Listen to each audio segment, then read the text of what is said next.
আসসালামু আলাইকুম ওয়া রাহমাতুল্লাহি ওয়া বারাকাতুহু।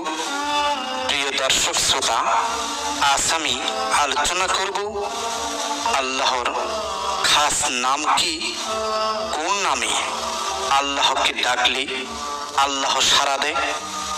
আল্লাহর খাস নাম গুরু মুর্শিদগণ কেন প্রকাশ করে না বা প্রকাশ্যে বলে না, তার হাকিকত কি।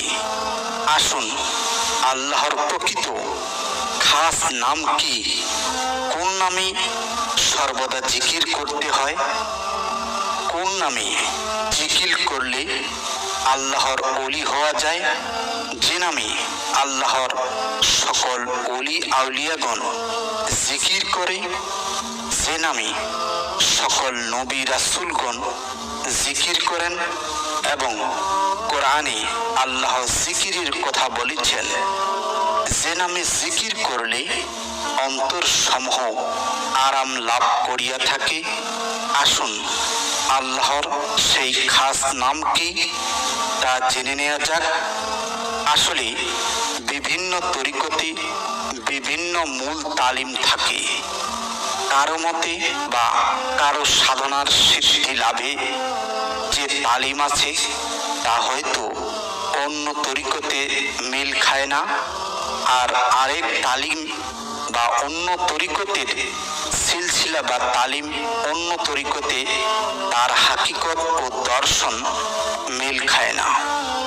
তার কারণ যে সাধক তার মুর্শিদের দেয়া সাধনায় সিদ্ধি লাভ করেছেন, তার অনুসারীগণকে তিনি সেই তালিম দিয়ে থাকেন।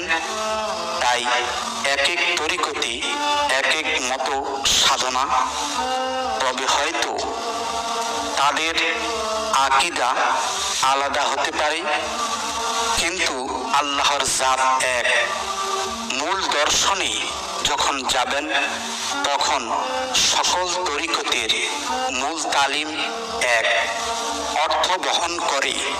তবে আল্লাহ বলেন, তুমি যে নামেই ডাকো না কেন, আমি তোমার সব নামের ডাকেই সাড়া দিব।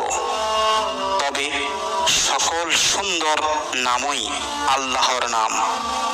আল্লাহর সকল সিফাত দিয়ে এই দুনিয়ার সৃষ্টি যার একমাত্র আল্লাহ, আর পৃথিবীতে যা কিছু আছে তা সিফাত।